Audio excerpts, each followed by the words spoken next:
Hello friends, સ્વાગત છે તમારું મારી યુટ્યુબ ચેનલમાં। આજે આપણે બનાવીશું ઢાબા સ્ટાઇલ ડ્રાય મિક્સ વેજીટેબલની સબ્જી, જે ખાવામાં એકદમ ટેસ્ટી લાગે છે અને બનવામાં ફટાફટ બની જાય છે। જો તમને મારી રેસીપીઓ જોવી ગમતી હોય અને હજુ સુધી તમે મારી ચેનલને સબસ્ક્રાઈબ ન કર્યું હોય તો મારી ચેનલને સબસ્ક્રાઈબ કરી દેજો અને બાજુમાં આપેલું બેલ આઇકન દબાવશો તો તમને મારી રેસીપીઓના નવા નવા નોટિફિકેશન મળતા રહેશે। તો ચાલો આપણે સ્ટાર્ટ કરીએ રેસીપી। તેના માટે મેં અહીંયા આગળ થોડાક વેજીટેબલ્સ લીધા છે।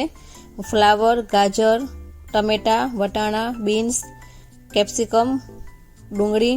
તમે તમારી પસંદગી પ્રમાણે વેજીટેબલ્સ આની અંદર લઈ શકો છો। ફ્લાવરને આપણે ધોઈ સાફ કરી અને આ રીતે મોટું મોટું તેને કટ કરી લેવાનું છે। શાકભાજીના ટુકડા થોડાક મોટા રાખીશું જેથી તે અંદર શાકભાજીના ટુકડા આપણને દેખાય અને તે એની અંદર ગળી ન જાય। હવે કેપ્સિકમ, શિમલા મરચું લેવાનું છે। હું તેની અંદરથી આ વચ્ચેનો ભાગ આપણે આ રીતે કાઢી લેવાનો છે અને તેને પણ આપણે મોટા મોટા પીસ કરી લેવાના છે। આ રીતે આપણે વેજીટેબલ્સનું મોટા મોટા પીસ કરી લઈશું।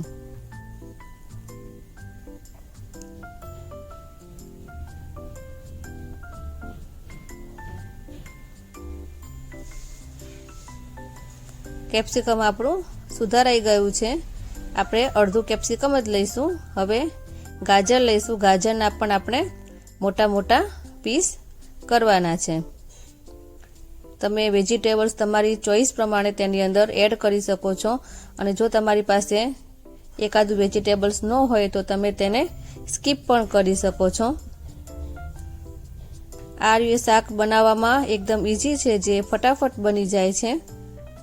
તો એક એક વેજીટેબલ્સ આપણે આ રીતે કટ કરતા જઈશું અને તેને ડીશની અંદર મૂકતા જઈશું। બીન્સને આપણે આ રીતે ક્રોસમાં કટ કરવાની છે। તેની પણ આપણે લાંબા લાંબા પીસ કરવાના છે।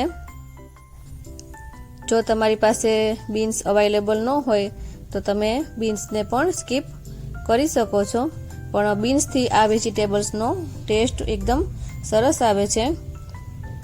તો બીન્સ આપણા કટિંગ થઈ ગયા છે, તેને આપણે સાઈડમાં મૂકતા જઈશું। હવે મેં અહીંયા આગળ એક ડુંગળી લીધી છે મીડિયમ સાઈઝની, એને આપણે ઉપરના ફોતરા કાઢી લઈશું। ડુંગળીને આપણે છાલ કાઢી અને એના પણ ચોરસ પીસ કરવાના છે।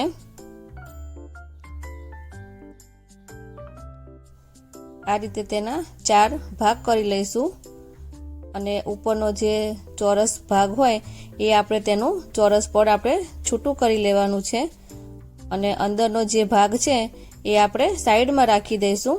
એનો ઉપયોગ આપણે પછી કરીશું। તો આ રીતે ઉપરના એક એક પીસ મેં કાઢી લીધા છે અને અંદરના સાઈડમાં રાખી દીધા છે। તો ડુંગળીને પણ આ રીતે છૂટી છૂટી કરી લેવાની છે। તો બધું શાકભાજી આપણું રેડી થઈ ગયું છે। હવે આપણે એક ખાયણી દસ્તાની અંદર થોડોક અડધો ઇંચ જેટલો આદુનો ટુકડો લઈશું અને 10 થી 15 જેટલી લસણની કળી લઈશું। 1 થી 2 આપણે લીલા મરચાં સુધારી લઈશું। હવે આપણે જે ડુંગળીનો જે અંદરનો ભાગ કાઢીને રાખ્યો હતો તે આપણે આની અંદર નાખી અને આ બધું આપણે ખાયણી દસ્તામાં ખાંડી લઈશું અને તેને પેસ્ટ કરી લઈશું। તો તમે જોઈ શકો છો કે તેની પેસ્ટ બની ગઈ છે, તેને સાઈડમાં રાખી દઈશું।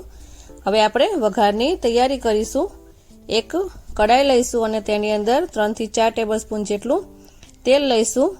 તેલ લઈ અને આપણે જે શાકભાજી કટિંગ કરીને રાખ્યા હતા તેમાંથી સૌથી પહેલાં આપણે ફ્લાવર તેની અંદર એડ કરીશું, કારણ કે ફ્લાવરને ચડતા થોડી વાર લાગે, એટલે આપણે એવી સબ્જીઓ પહેલાં નાખવાની કે જે થોડી કઠણ હોય, તો ફ્લાવર થોડું સતરાઈ જાય પછી તેની અંદર આપણે બીન્સ અને ગાજરને એડ કરી દઈશું।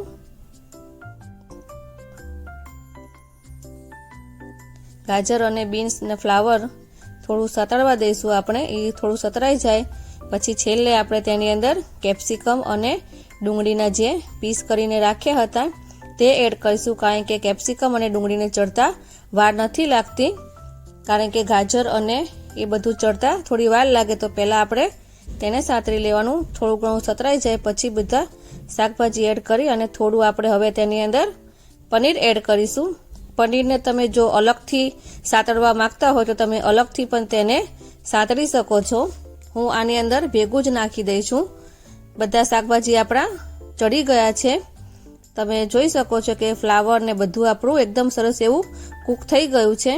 તો બધું આપણે કાઢી લઈશું અને એ જ કઢાઈમાં આપણે તેનો વઘાર કરીશું.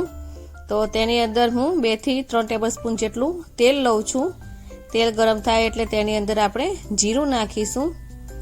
વઘાર માટે હું તેની અંદર તમાલપત્ર, સૂકું લાલ મરચું અને કાળા મરીના દાણા નાખીશું. હવે જે આપણે આદુ, લસણ, મરચાં અને ડુંગળીની પેસ્ટ કરીને રાખી હતી તે આપણે તેની અંદર નાખી અને તેને 1 મિનિટ માટે સાતળી લઈશું. એ સતરાઈ જાય પછી મેં અહીંયા ગાડી 1 થી 2 ટામેટાની મેં પેસ્ટ કરી લીધી હતી. તે પેસ્ટ આપણે તેની અંદર એડ કરીશું અને ટામેટાને આપણે 1-2 મિનિટ માટે આપણે તેને ચડવા દઈશું. ધીમા તાપે આપણે તેને ચડવા દેવાના છે.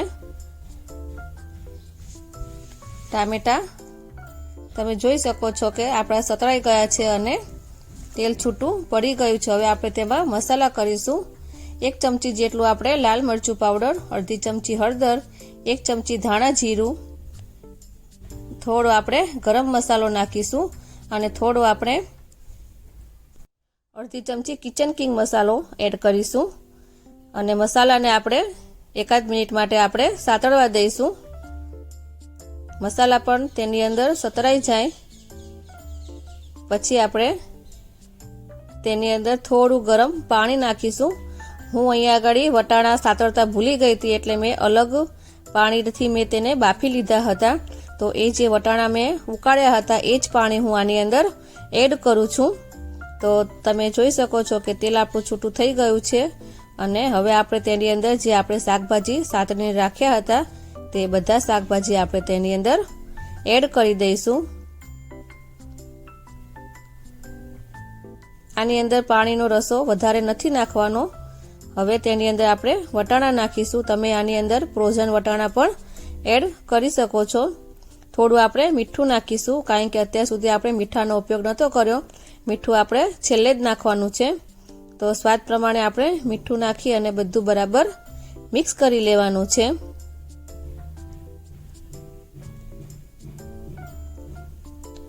એકાદ મિનિટ માટે આપણે તેને સાતરી લઈશું અને બધા મસાલા મિક્સ થઈ જાય એટલે તેની અંદર આપણે થોડી કસૂરી મેથી અને લીલા ધાણા એડ કરીશું.